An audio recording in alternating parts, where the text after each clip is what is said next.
Coming up on the Civil Discourse, author and legal activist Reginald Dwayne Betts discusses his written works, including the poetry collection Felon and memoir A Question of Freedom, which recounts Betts' time as an incarcerated youth and his path to advocacy. I think that we only had experiences that we have. And so, it's like a lot of times people ask me a version of the question is like, what do you think you would have been if you didn't go to prison? And the truth is, I just try to make use of what I had. And I am deeply grateful for having been able to make use of it, but I would have rather not had it.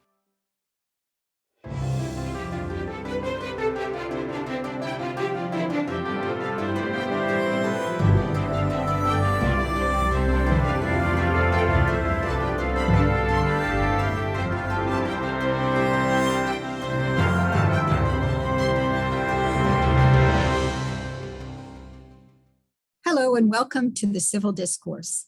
I'm your host, Paula Morantz-Cohn, Dean of the Pennoni Honors College at Drexel University, speaking to you from my office at Bentley Hall in Philadelphia. Today, my guest is poet and memoirist Reginald Dwayne Betts. His most recent collection of poems is entitled Felon.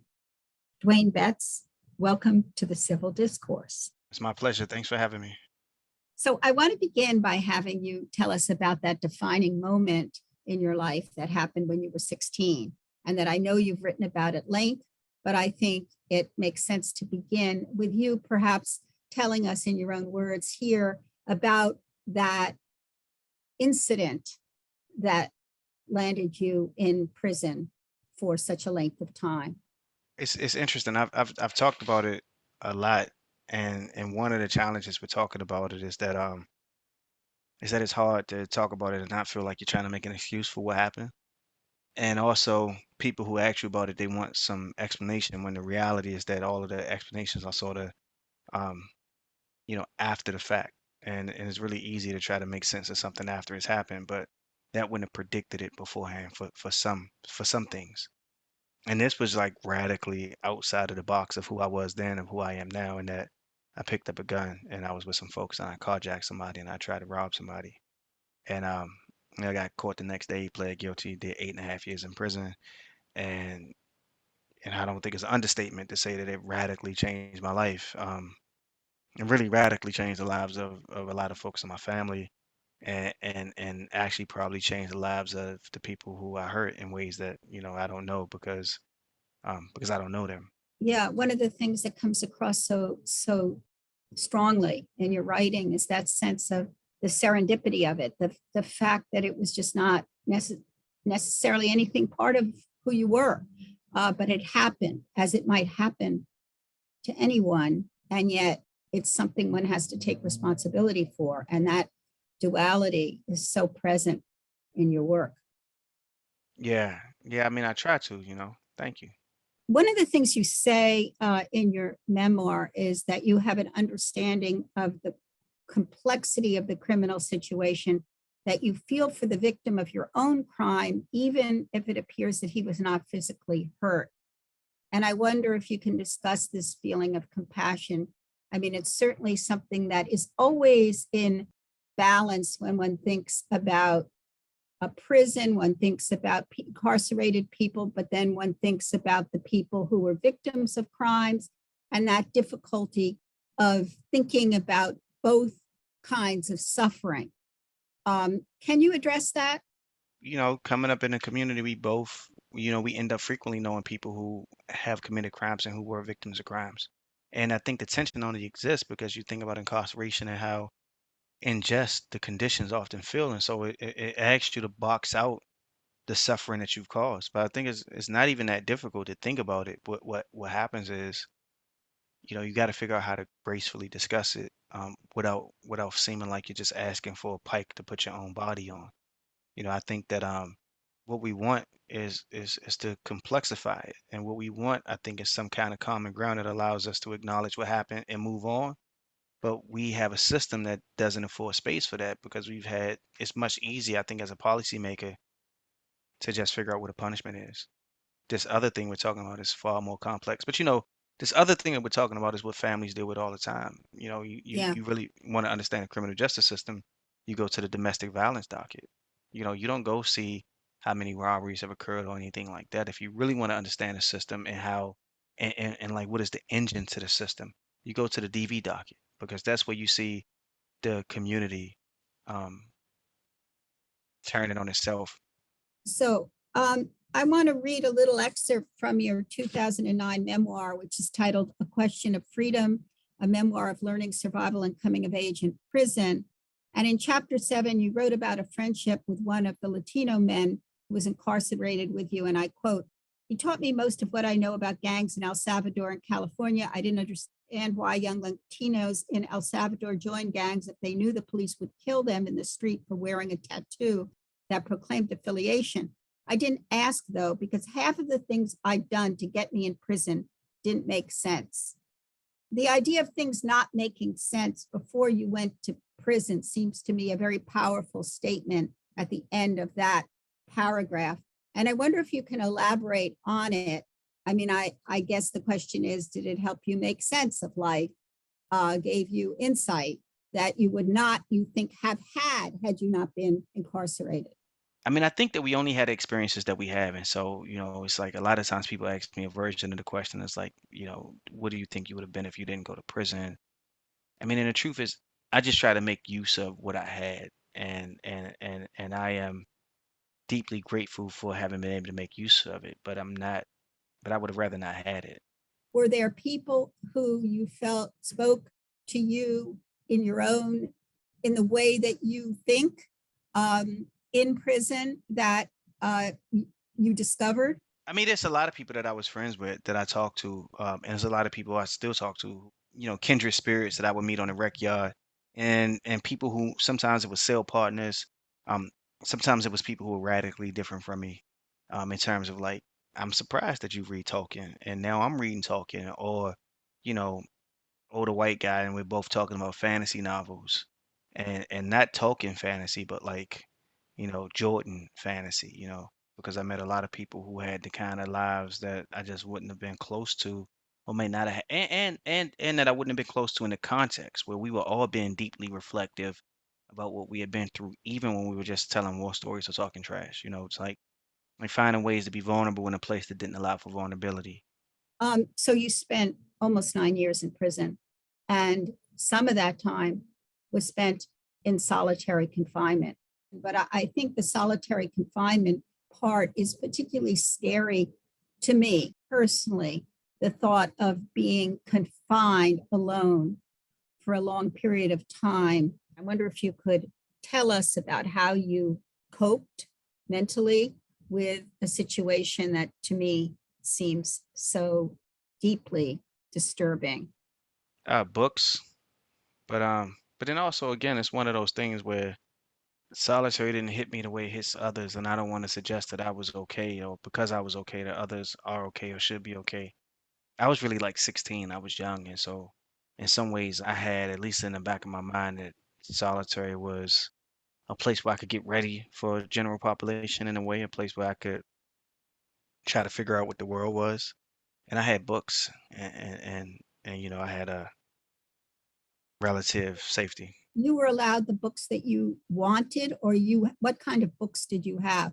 It depends. It depends. On one prison, they didn't have books and it was contraband. And then on another prison, they had a sort of library list that you could order books from. And then I would buy my own books and they would bring those books to me. So it kind of depended on how robust the library was. But it was never, but it's hard, you just staring at books and choosing books by name. It's hard to understand what you're picking. And it's hard to sort of develop a canon through happenstance. Had you been a reader before? Yeah, I was I was pretty smart. I like books though. I mean, the last book I checked out from a library was Evelyn Wood's Guide to Speed Reading. I was, but that's what I was chasing. What I did learn is some skills to think about reading and words in groups as groups of information, and also I developed to be a really good skimmer. And when it comes time for like doing research and stuff, I got a good eye at that. Isn't that interesting that even then you knew you wanted, I guess you were hungry to consume as many books as possible. I think that's interesting. I think I was kind of just that person. Because the thing about prison too is like you create your own canon, but it's Yeah, all of these gaps that have nothing to do with what you desire to read. So I read yeah. David Copperfield, I read Oliver Twist, but it's not like I was saying I want to read these books. And some of them I read because I had a teacher when I was at the jail that was like, you need to read this, this, and that. But then some of them I read because somebody would just slide it under the cell. Well, you know, the one you should read if you haven't read it is Bleak House because of all the legal stuff. Yeah, Marlon James and his editor, they talk about Bleak House a lot on that podcast, and I said I was going to read it this year because I mean the thing I regret most about prison, maybe, is that if I would have had a reading list, man, I would have had it all. I would It have. sounds like you did pretty well. Did you read Paradise Lost in prison? No, I read Paradise Lost in college. Oh, Yeah, I read okay. because Paradise Lost is the kind of book that won't get into prison. What I mean? It's like the kind of book that it would be in a prison library. It's probably in most prison libraries that have a library. But who in the world would know to stop and read Paradise Lost? It just doesn't jump out at you. Wait, some Shakespeare will. Some Shakespeare will because you would have heard the name before and you Right. might have a theater group there, but Paradise Lost isn't the one. And that's why my new project, Freedom Reads, which started with the $5 million grant from the Mellon Foundation, we're building freedom libraries in prison and we're curating this 500 book collection that goes into the prisons with a shelving and a seating system that's saying like these are the books that I say matter, but I've developed it over a long process that included conversations with a number of scholars, and it touches on everything from philosophy to literature to Spanish language books. And the idea really is to build a bridge to a bunch of different worlds so that people could actually choose how they begin to like enter those worlds and how they begin to exist in those worlds. And so yeah, the sad thing is that, it's a lot of things I wish I would have read. I mean, I read a lot of Reader's Digest, like those like 4-in-1 novels. It's complete garbage, but it told me something about how to structure a story though, and it told me something about the fact that it was a world that I wanted to escape, which is prison. And even the worst literature gave me sometimes more of a sense of calm than sales. And I respect anyone that can string words together in some coherent way. It's hard to do. Was there a book that you came upon in prison, maybe in solitary, that was a surprise and that was particularly inspiring or surprising? Well, I mean, I tell everybody about the black poets, but I think I tell them about the black poets, and maybe I'm learning that I tell them for a few reasons. One is because anthologies are crucially important in the development of young readers, and when we introduce people to poetry, I think we tend to introduce them through poets, and anthologies are much better because it gives you a sense of play and opportunity to dance around and discover things on your own. And I discovered Langston Hughes and Claude McKay and Lucille Clifton and Sonia Sanchez and Etheridge Knight and all of these writers who just radically changed and shaped what I thought was possible and made me want to be a poet. And then another book, another book. I was looking for Sophie's World, and Sophie's World is like a philosophy book about some young girl, and she ends up like goes through and learns about all these philosophers, and it's a way to introduce you to philosophy. But they couldn't find it. The librarian couldn't find it. The English teacher couldn't find it. So she said, "I think you want Sophie's Choice." And she gave me Sophie's Choice, and that changed me because I was a young 16-year-old black kid, and I knew what the Holocaust was, but the book taught me a couple things that what teachers were trying to explain to me about the Holocaust could never fully capture what the experience was. That's one thing I learned, and the second thing I learned was what could capture it, what could make me understand it on the lower frequencies was fiction. And I walked away from that book understanding how devastating some choices can be in a way that I just hadn't known before. And that gave me real insight into the possibilities of fiction. I love J. California Cooper before I got locked up. Um, I had been reading Baldwin before I got locked up, but reading that book said something to me about how to deal with others. It helped me understand that like what I was missing in my reading was really deeply believing that it could help me become more of who I want to be in the world. That's interesting. And yet you have not yet written fiction as far as I know. I know that you're probably, just by the way you're speaking, I have a sense that might be something in the future. Well, well, part of me thinks poetry is fictional. Poetry is where prophets go. I just sounds so arrogant. But you think about it, right? Like mediocre poets are poets who just write biography and memoir and autobiography. I think I think the great poets, Homer, Homer lives right alongside the essay and fiction. You talk about Milton and Paradise Lost. They live right alongside the essay and fiction. I think, Robert Hayton, Lucille Clifton. I mean, these folks don't just embody a place of a memoir. So in a lot of ways, I think my own poetry is the greatest honor I had is Danielle Evans once was doing a list for NPR, and it was like outside of fiction. And she listed my first collection of poems on the outside of fiction list. And I was like, yo, this is like the greatest honor ever because it recognized that what I was trying to do is and always have been trying to do. And I think in some ways I'm invested in being a storyteller. Yeah. One of these days I'll write fiction, but the truth is like one of the challenges of memoir is how do you craft something that is honest? People think that just because they're telling the truth is honest. It's like, I mean, that's the truth. That's a fact. But that's not art. That's not honest at all. You have accumulated a number of facts that turn you into a hero when that's not what we go to, you know, literature for. And so, um, I struggle with it because I feel like I'm obsessed with my own story of prison and incarceration and the story of others around prison and incarceration. And just like as a essayist, I go to the memoir. But um, if I was a greater talent, I would write fiction. Well, I feel it's in your future, but I love your point about storytelling, and it's all storytelling. It's all, bricolage, putting together the pieces in a way that's true, which is not necessarily factual. It might have just been luck, but I am deeply grateful for becoming a poet because I do think poetry gives me access to being able to be all of those things. And if I could sort of get adept at the brevity, then I could do all of those things. From memoir to fiction to prophecy. I don't do any prophesying Prophecy lies in the future. though. But Yeah.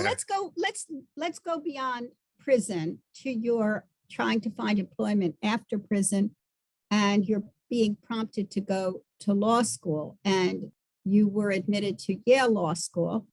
And I'm wondering about the feeling you had of the culture there. I mean, going from a prison culture, I know there was time in between, but from a prison culture to the extremely elite and privileged culture of Yale, New Haven, and that whole set of accoutrements that surround that law school. How did you feel? My classmates might not might not agree with this, but in some ways, was a lot of commonality between Yale and prison. I mean, everybody chooses, and you end up choosing your community. And so Yale was very similar to the community that was really mine in prison. People who were deeply invested in meaning and language. I worked in a law library, so in that way, it was a lot of commonality. And then also for me, I'm a fish out of water everywhere. But in prison, I wouldn't necessarily fit in. I honor student. I had skipped the 12th grade to go to prison. I couldn't fight. I laughed a lot. Other people did those things too, though. And so what happens is I find out that the stereotype of the system is not the reality of the system. And I was able to find commonality with folks across the spectrum who you wouldn't expect me to, right? And then the same thing came at Yale. I mean, I had a lot of friends and a lot of people I respected and admired, and even folks that I wish that I would have had a chance to get to know better, that I didn't get a chance to know because I had children, because I had different responsibilities than them. But people that I nonetheless respected and admired. We organized a conference my second year called Red Law, and it was 6 of us, and we got really close. And that was the same kind of relationship that I had with men who we would go work out together every day. It was a lot of commonality, and it was just really the human experience. That's really moving for me to hear because we're so much in a culture now that segments people and makes it out that people are so different in different groups. And, this group is entitled and that group is not. And your statement seems to suggest that at least you can find commonality in any of these environments. And you can find joy, and I mean, prison forces you to. I'm always interested in people who tell me how miserable their experience at graduate school is. And I feel bad for them, not just because their experience was miserable, but I do think that it's a way to find joy. So I want to talk about this latest book of poetry. You've written several collections of poetry and won quite a number of awards. And I wonder, your latest, Felon, how do you feel, if you feel that you've evolved as a poet since you began writing in prison to arrive at this collection now? Well, one of it is, I went to law school, and some of these poems deal specifically with like legal briefs, and it's making this question of like, how do you write a legal brief? But also, I've evolved in terms of the stories I tell and the people that I write about, and some of them were directly like thinking about freedom. And what's interesting is like, Fat Saint never killed nobody, but it's known more time in cells than cities, than schools, than lovers, than his favorite cousin lived, more time than freedom. I write that poem, and it's about a friend. And part of that poem says, Fats gives me the math for men I did my bid with. I was sitting at a table with Star, remember him? I stared at his bald head, and he stared at the grays that cover my crown. At a nearby table, Juvie sat, crown and beard stubble completely gray. Well, since that poem was written, Fats has gotten a pardon. He's been granted clemency. I represented Star, he made parole, he's waiting to come home. I represented Juvie, he's come home. And so in some ways, like that book and the writing of that book and the time that followed the writing of that book was a kind of response to the time that preceded it. What do you do with a law degree? What does it mean to be a poet? You chronicle these stories, you try to say something that's true, but what does it mean about freedom? And I've been representing my friends, and now I think the new work is like, what does it mean to be free? What does it mean? What is tragedy? These pieces of paper, these are they're prison paper that's made from my homies' clothes when they had life. Juvie, Fats, these guys before they got out. These are the prison paper turned into kites, into small squares that float in the air. And like this one has my man Juvie's handwriting on it. He's telling me the address of the parole board. He's asked me to write the parole board. And this is years before I decided to go to law school.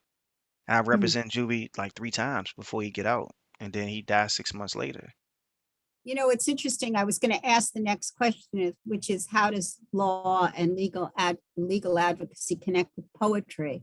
And you just sort of answered that question, that in this latest book, the combination is there in the Yeah. poetry. It's there, it's in the poetry, it's in the art, and it's the challenge of it though. It's like, how do you make the poems turn into freedom? How do you make the art turn into freedom? But also, how do you make them reckon? What is tragedy? And how do you write tragedy in a way like Primo Levi? It's a lot of suffering in the Holocaust, and I think, if suffering is not the point, what do you do? And I think that some people just have been through experiences where they get that suffering is part of it, and they ask, is it something else? So I found Frankel deeply moving. I found Primo Levi deeply moving. And when I told my friend that, he's like, I mean, it makes sense you would like Primo Levi. Just from a technical point of view, I was very taken with the poems in Alabama, in Houston, in California, in Missouri, that are pages that have redacted material, but that can still be read as poems. And it has that kind of sculptural look to it as well, with the redaction. One of the reasons is just because I wanted it to look like a legal document, though. So Mm. anybody who understands legal documents, they see it, especially this first page. This is like classic. This is the first page of a lawsuit. And so if you've seen a lawsuit, if you're a lawyer, you see it and you recognize it. The other pages um, will be recognizable as a lawsuit to somebody who sees the first page, or somebody who reads it, but maybe not as much. But that first page, that's the calling card. You see that first page and you immediately understand that the world you're in. We think about redaction as a tool of erasure, and we think of redaction as a tool of like policing knowledge, policing what we can know. And I wanted to use redaction as a tool of revelation. It's like, what is behind these words to really tell you the story? How do I make these documents speak in a way the plaintiffs would have wanted them to speak, in a way the lawyers wanted them to speak, but maybe couldn't get at because of the constraints of the courtroom, where you have to make arguments about jurisdiction, where you have to use Latinate terms, where you have to reference, you know, um, statues. My goal was to make it sing and just tell a story, tell a true one, and tell an honest one. Do you have hope for the criminal justice system? I mean, do you feel that the latest issues that have come up will make a difference? I mean, that's a question of, do I have hope for humanity? Do I have hope for this country? Yeah, Because I mean, because again, the criminal justice system is the domestic violence docket. You go and you be like, hold up, Joseph, aren't you're my mailman? And you literally dressed like a mailman. You came to court dressed like that? You know, it's like you see people who are not whatever the stereotype is of the criminal defendant. You know, you see a diverse group. You see just hard times. And I think that if you have hope for those folks, then you have hope for the criminal justice system. It's just a challenge of figuring out how to wade into that and how to make sense of it and who is willing to do that, especially, who as in the politicians. And it's many of us just don't want to. It's like, man, I'd rather not. I'd rather. push it aside. Yeah. We're actually out of time. I mean, Yeah. I have more questions for you. You are really eloquent, and I look forward to your next work, which I don't know whether it's going to be a memoir or a poetry collection or a work of fiction or a work It of might be a prophecy. novel. Yeah, A I'll work of work a pop. prophecy. But I I want to thank you, Reginald Dwayne Betts, for being with us today on the Civil Discourse. Professor Cohen, it's been a pleasure. Thank you.